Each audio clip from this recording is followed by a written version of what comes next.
I'ma keep winning, winning. I'ma keep winning, winning. Ooh. I'ma keep winning, winning. You can try to save yourself, keep winning, but you only go. What's going on, guys? Jake Cam back with another video, and today I'm going to be reacting to ESPN's Matt Miller's mock draft, and this is his post-Senior Bowl mock draft. So all the changes that have been happening over the last couple weeks came out February 3rd, a couple days ago. But before we get into it, please make sure to like the video, comment down below anything you agree or disagree with, and subscribe to the channel for more future NFL content I'm going to be putting out, whether it's free agency, NFL draft, the Super Bowl, and the NFL Combine. So please make sure to subscribe to the channel to keep up with all that. So this is something they put out before free agency happens, before the Combine happens, but post Senior Bowl. And so there's going to be a little bit of changes in rankings based on some of the people that ended up going off in the Senior Bowl. So let's see what he has going on. I'm kind of expecting Cam Ward because what a lot of people have been doing at number one now, and what the Titans are pretty much going to keep doing. Which I say that, and he is going with Abdul Carter to the Tennessee Titans. This is something that a lot of people were on ever since the Titans president kind of said that they weren't going to pass up on a generational talent, which is Abdul Carter. But in my opinion, I do think that they're going to end up going with quarterback, even though a lot of the rumors have been leaning towards Will Levis kind of staying. And if they do, I do see them taking Abdul Carter at number one, or Travis Hunter, one of those two, whichever one they deem more talented. It would be a toss up between one of those two if they don't go quarterback. But in this scenario, Matt Miller has it where the quarterbacks are going to be falling. Abdul Carter is arguably the most talented player in this draft and the best player in this draft. Obviously, like I said, him or Travis Hunter in there, and Tennessee, it pretty much gets their pass rusher for, and he's instantly going to be probably the best and most talented player on that defense for them, and something that they definitely need to upgrade. So number two, the Browns do not go quarterback either. I do think that the Browns are going to look to go best player available, whether it's Abdul Carter or Travis Hunter. And this is after Myles Garrett requests a trade. And here they go, Travis Hunter, mostly trying to get the best player available. In my opinion, I do think Travis Hunter is going to want to play wide receiver in the NFL. There's been reports that he says that he wants to play both. I think a lot of teams are going to make him either pick. But if he's going to play both ways, I do think the Browns are going to be one of the few teams that actually does let him, because he could bring a lot of talent to both positions that they need. They do have Denzel Ward. He could be more like a slot corner guy on the Browns, and kind of spot there is what the rumors kind of been, but it's kind of hard to spot on defense to be able to be a defensive guy that comes in certain situations. It's a lot easier if you're going to spot on offense to be able to run a certain route, in whatever position, or be a good jump ball guy that he could be with his size and ball tracking skills. But Cleveland definitely needs a lot more talent, and he would bring it there at the receiver position and at the cornerback position. So it makes sense. The Browns, whichever ones aren't picked at one between Travis Hunter or Abdul Carter, they're pretty much just gonna go one of those two. Especially trying to replace Myles Garrett on the defensive side of the ball. Number three, the New York Giants end up getting their guy Cam Ward here from Miami, the quarterback. He's pretty much the number one quarterback on everybody's board. He's the number one quarterback on my board. There's been an argument of who is the top three quarterbacks. Jackson Dart's been riding up, and Cam Ward, he's pretty much the most giftedly talented quarterback in this class. He's very raw. He's going to need to be able to develop in certain situations. He definitely needs to cut down on turning the ball over, but I think he's the best quarterback in this class just based on his arm talent and the plays that he's able to make under the stress, where he remains calm in any situation. He's been in three different programs, three different offenses, and he's gotten better every single year. And every single offense that he's been to, they've gotten better once he's gotten there. And then if he leaves, they end up getting worse. So it's definitely the Cam Ward effect that he's been able to make every team that he's been on better. And the New York Giants have been looking for a quarterback. Brian Dable is on the hot seat, and their GM Joe Shane is on the hot seat. So they're gonna look for get the best quarterback that they can and try to go out and win some football games to be able to save their job. Number four, New England Patriots going Mason Graham. Now, Mason Graham is one of the, kind of under the radar type guys that are one of the top players in the draft just because he's an interior defensive tackle. So it's not necessarily like the sexy pick of you know, a number one wide receiver or a dominant edge player or a quarterback, but he's definitely gonna have a huge impact, and he's seen as one of the best players in this draft.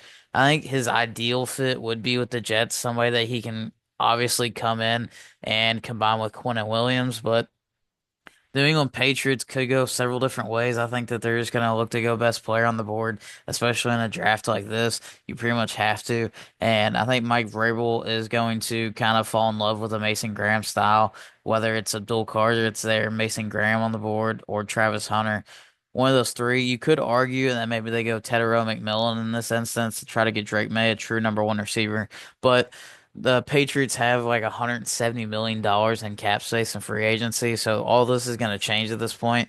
They could go out and sign T. Higgins and several other wide receivers like that, and some interior offensive line. Maybe they go out and get a Trey Smith, somebody like that, that they can overpay from the Chiefs, to be able to play interior, to be able to protect Drake May or get him as number one target in T. Higgins. So in that instance, if they end up doing both of those, they could easily go Mason Graham to ensure and get some talent on that defense to get a dominant run stopper on the interior to go next to Christian Barmore. Number five, the Jacksonville Jaguars, Will Johnson. Will Johnson has been kind of, been talked about recently of falling down several boards. A lot of scouts apparently are questioning his speed, and his foot, and he has been injured pretty much all last season. This usually happens, especially with corners. A lot of them get injured in their last season, like as Derek Stingley, and they don't play, so then they start to get questioned on their ability. But I think Will Johnson's going to be fine. I think as long as everything goes well at the combine with him running his 40 and his medicals from NFL doctors and team doctors, I think he'll be fine. And Jacksonville pretty much is trying to get some weapons on that defensive side. He would be opposite Tyson Campbell, who's going to be a free agent next year. So maybe they let him walk and then Will Johnson takes over afterwards if playing with one season. Once again, you could argue that maybe they get another receiver for Trevor Lawrence to um, go alongside Brian Thomas. Maybe they go an offensive lineman here, like a Kelvin Banks, somebody like that, to be able to protect Trevor Lawrence. But here you're basically just going top player on your board with Will Johnson and trying to get a number two corner that could eventually take over and be your cornerback one. Las Vegas getting Shador Sanders. Quarterback falls to him. The Raiders desperately do need a quarterback. They've had Gardner Minshew, Aiden O'Connell. I do think that they could survive another year and maybe go with a quarterback in next year's class. That's a very quarterback heavy class. Shador kind of creates pressure on his own, but he would have some, you know, great people around him, and Brock Bowers. Raiders also have about estimated 70, 80 million, so they could go out and get another wide receiver to be able to go alongside Jacoby Myers. So they're definitely going to need their number one receiver, but you have Brock Bowers, so you're able to pretty much use him as your number one receiver in the slot. And the Raiders are going to be big influenced by Tom Brady, who's going to be trying to get his quarterback of the future. And if Shador falls to six or Cam Ward, whichever one's here, they're going to take him. But there's other instances where maybe both these two are taken and they have to go another position. But here in this mock, they get their quarterback. Number seven, New York Jets getting Will Campbell. As a Jets fan, I'm not the biggest fan of this. Now, they do need a right tackle to be able to fill in. I'm not the biggest Will Campbell guy. He's probably the second or third best offensive lineman in this class. I think Kelvin Banks is the best tackle in this class. And I think Armin Membu is the second or third. Him and Will Campbell are very similar in my opinion, and they're kind of neck and neck. But I could see them taking offensive lineman here because they do need a right tackle. Morgan Moses is getting old and he's a free agent, so are they going to bring him back? They do have pretty much every other offensive line position pretty much filled out and figured it out. But if Will Campbell did go here, he'd definitely probably be playing right tackle at this instance. Or I think a better pick here would be Kelvin Banks if you want to go offensive line. But I think the Jets here in this instance, I think that they would probably either go with the edge player, or they would end up going. with somebody like Kelvin Banks or even a Tyler Warren to be able to add a weapon if Rodgers is going to be back. So there's a lot of stuff that the Jets still got to figure out for us to be able to see what they're going to do with their first round pick.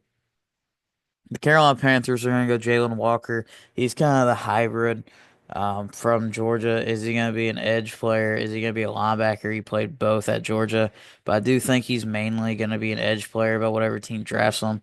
In my opinion, I do, for some reason, I have this gut feeling that Mike Green, after rising up in the Senior Bowl, could from Marshall could end up going to the Carolina Panthers here at 8 if they're looking at edge rusher.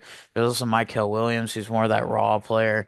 But Jalen Walker is definitely gonna be able to make an impact. He just kind of got to get refined at the edge position because he hasn't solely been committed to edge. He's been playing around, but the Panthers definitely are trying to find that Brian Burns replacement, and pretty much try to get their star edge rusher back after they traded him away, and couldn't figure out the contract. So you get a pretty much a rookie Jalen Walker that's pretty gonna be pretty cheap for 4 to 5 years.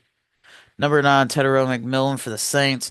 This is some Chris Olave is pretty much hurt all the time, it seems like. And I think that they would complement each other very well. Chris Olave is a totally different receiver than Tedero McMillan. McMillan kind of has everything. He's 6'5" and he's super fast with great hands. So he's able to pretty much go and jump up and get the ball whenever he needs to with his height and length, along with the blazing speed that he has. That could end up being one of the faster receivers in the at the combine this year with his 6'5" frame.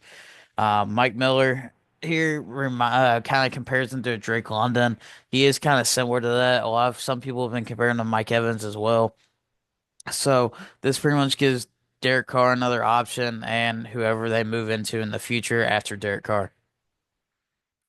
Number 10, Chicago Bears go Kelvin Banks Jr. Everybody pretty much, it's similar if they're either going to go offensive line or some people think that they're going to go Genty here. It really depends free agency what happens. If they sign like a Trey Smith or something like that, then maybe they could open up the door to be able to take Genty here at 10, to be able to replace him and take him at running back. But in this instance, Kelvin Banks, who would probably, in my opinion, if he gets drafted here at this point, would play guard for a season or two before they move on from Braxton Jones. Or they could end up trading Braxton Jones on draft night and being able to keep Kelvin Banks and start him at left tackle. But they definitely, the two positions that they need are interior offensive line, to be able to help protect your franchise guy and Caleb Williams.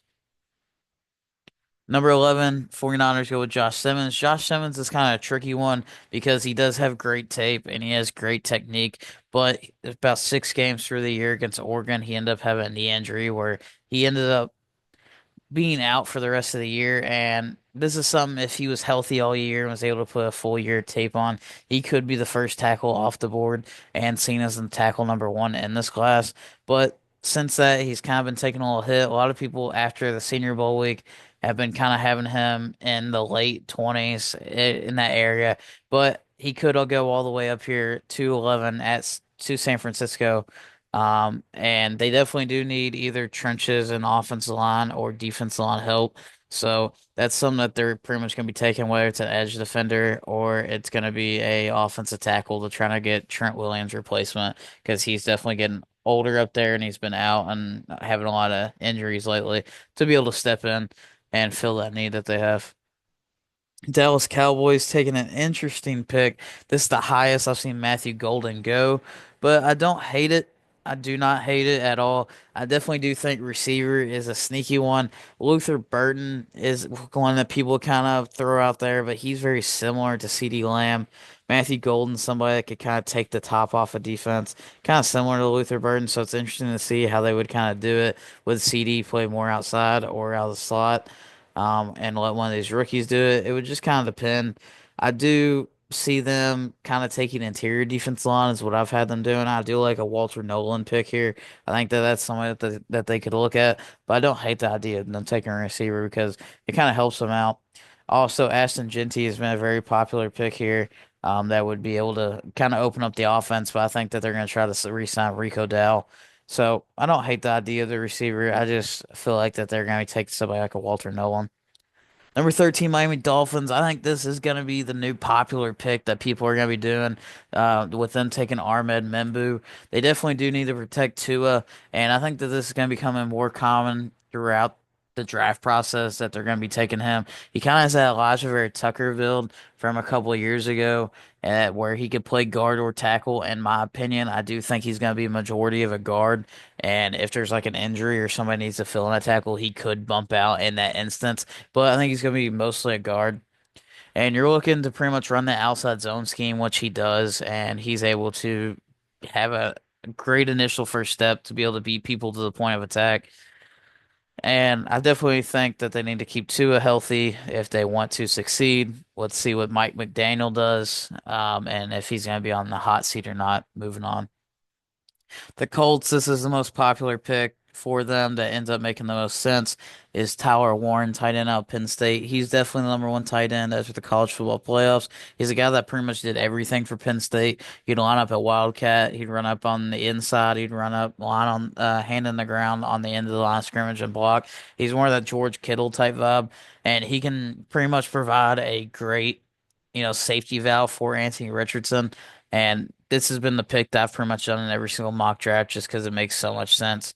But the Colts are kind of weird, so they could end up going in a different direction. Like last year, they kind of took a sneaky pick that not a lot of people were expecting in Latu, but I think that they're going to be looking to help out Anthony Richardson one last time before maybe they move on next season. The Atlanta Falcons taking Michael Williams. They definitely need edge rusher help, so they end up taking the best one on their board in this instance in Georgia. He's definitely the more the raw prospect that needs to be kind of defined by coaching to be able to use his tools on the edge defenders. He reminds me a lot of Trayvon Walker from a couple of years ago from Georgia that was taken number one overall. And this is a team that needs to be able to get pressure on the quarterback, and I think Raheem Morris, their head coach, that's a defensive minded guy, is going to be looking to do that with this pick. Arizona Cardinals going Jahdae Barron, cornerback from Texas. This is a guy that's kind of been rising up boards. He's looked at to be the number one corner off the board, and this makes sense. I do think that they're going to look to go either another receiver or offensive line help or defense line. So they're either going to go trenches or they're going to end up going another wide receiver to go across from Marvin Harrison. But I don't hate Jahdae Brown or Jahdae Barron going this high. He's definitely one of the more well-rounded corners that has one of the greater, ball hawking skills that can make that secondary a lot better in Arizona.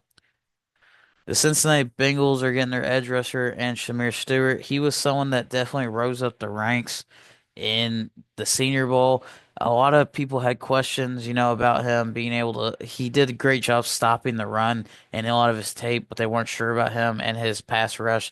He came out in the Senior Bowl and was dominant and pretty much beat every one-on-one in the pass rushing drills and their one-on-one sets. And he pretty much defined that he can both stop the run and pass rush off the edge. So the Bengals are trying to get somebody to upgrade one of the worst defenses in the NFL and go across from Trey Hendrickson, and potentially probably take over for him in a couple of years whenever he starts to get older. The Seattle Seahawks go Jahad Campbell. Most of the time, people are taking offensive line with this pick. This is the first time I've seen a linebacker go here. It's definitely interesting. It reminds me more of that Jordan Brooks pick from a couple of years ago. Him, um, he does fit in Seattle, so it makes sense. I just think that they're going to be looking to go more offensive line with this pick to be able to replace Abraham Lucas or be able to help out the interior offensive line. I could see an edge player as well. Mike Green is still on the board at this point, and I think Mike Green's going to go in the early teens. So, especially with somebody with the Tyler Booker here as well, I think one of those two guys would be a better pick here. But it makes sense. It's kind of that Seattle type pick. Although Pete Carroll is gone, so it depends kind of what we'll do. Tampa Bay going with Luther Burton. I guess you're trying to replace Chris Godwin, who's probably going to walk in free agency. So he kind of steps in, takes that Chris Godwin role, and helps out Mike Evans along with Jalen McMillan to get Baker Mayfield. I do think that maybe they would take a linebacker if there's one on the board here, but the pick before Jahad Campbell goes off the board before you can be able to take him. So I think that would be a popular pick here, or maybe even an edge rusher to be able to get after the passer after Shaq Barrett has gotten older, and they had to pretty much let him go, and he hasn't been as productive as he was during the Super Bowl years. So, but Luther Burden, this is probably seen as him falling off the board, and pretty much they're just gonna take best player and get their Chris Godwin replacement. The Denver Broncos taking Colson Loveland, tight end from Michigan. This is pretty much a popular pick as well. Sean Payton always does like his tight ends, and I think this would make sense if Ashton Genty wasn't on the board. With Ashton Genty not picked here, I do think he would. This is the farthest down that Ashton Genty is going to fall in the draft. If he's still on the board when the Broncos pick, Ashton Genty is going to be a Denver Bronco in my opinion. But if he's not here, I could see this pick. They definitely do need a tight end. They need somebody to add weapons for Bo Nix. Whether it is one of the receivers that they end up taking, whether it's Genty, whether it's Colson Loveland at tight end. He's more the Brock Bowers build that's gonna pretty much live out of the slot and be your receiving target. Pittsburgh Steelers, one of the most popular picks in the draft is Emeka Egbuka. He has great after the catch pretty much skills that he's able to do. Just get the ball in his hands right off the line of scrimmage, and he's going to make a move. And the Pittsburgh Steelers are either looking for George Pickens' replacement, whether they end up trading him because Mike Tomlin kind of seems fed up with him, or if they keep him, it would be a great pairing with him because George Pickens is more that deep threat down the field guy that's going to go up and get the ball, and Emeka Egbuka is more of that short game, receiving that's gonna go make one or two guys miss and get extra yardage. 22, the Chargers get Ashton Genty. If this pretty much happens, I think that the Chargers could become dominant, especially with Jim Harbaugh as their head coach. Jim Harbaugh definitely loves the run game, and you've seen that with his pick in Joe Alt. He wants to shore up that offensive line in the trenches and be able to pretty much bully people. And with Justin Herbert there to be able to manage the game and kind of be able to go off as long as he doesn't throw interceptions like he did in the playoffs, Ashton Genty would be definitely a difference maker for this Chargers team. You have J.K. Dobbins, who was had a lot of injuries this past year, and Gus Edwards had to be able to fill in. So. I think they're going to be looking for a franchise running back to be able to replace those to go alongside Justin Herbert. So if he falls to this point, I don't think he will, but this would make a lot of sense.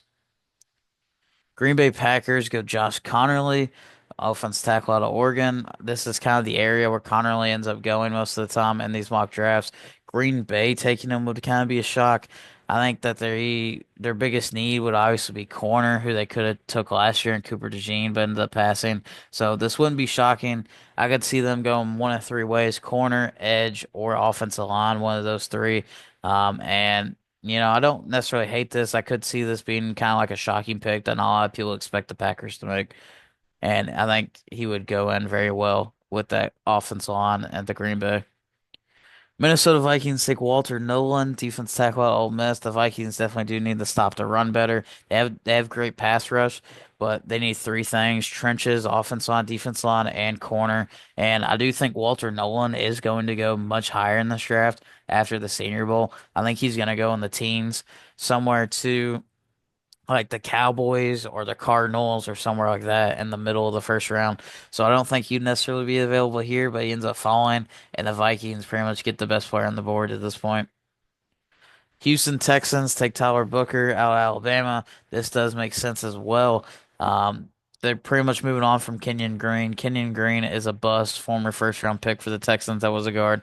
And Tyler Booker is the safe choice. He's a very or high floor type guy, low ceiling. That's going to be a solid starter no matter what. Now, he may not end up being the best guard in the game at any point, but he's been very solid for Alabama. He's been a 3-year starter.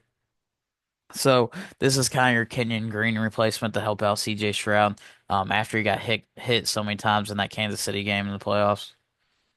The Rams go with Azira Thomas from Florida State, the corner. I'm still struggling with his name. He's been in the first round quite a bit with several different teams. The Rams are probably the most popular. They definitely do need secondary help. It would be interesting to see if they maybe try to take a chance at receiver if they're on the board to go alongside Puka, because they're probably going to be getting rid of Cooper Kupp. What are they going to do with Matthew Stafford? Could this be a Jackson Dart spot, possibly, if they end up trying to move on from Matthew Stafford? But they definitely do need secondary help, so this help fills a need. And he is a very lengthy corner that ends up playing the ball very well. Baltimore Ravens go with Jonah Savania, offensive tackle or guard from Arizona. He is kind of seen as more of a early second round guy.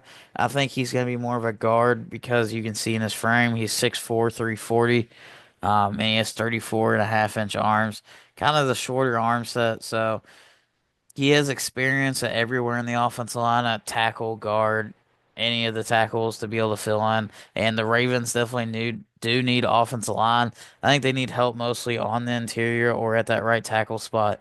So he could definitely fill in very well there. With Ronnie Stanley being able to hold on to the left side, and this could be able to make their run game even better than what it already is, and to go next to Tyler Linderbaum. Detroit Lions going with Derek Harmon from Oregon. They do need interior pass rush to be able to stop the run and just to be able to bolster that defense. They do have a pretty good edge presence with Hutchinson, and if they're going to bring back Zadarius Smith, so maybe they do go edge here. I think it's very shocking that Mike Green is still on the board and has not been picked. And I think if he's here, Mike Green would be the perfect pick to go alongside Hutchinson.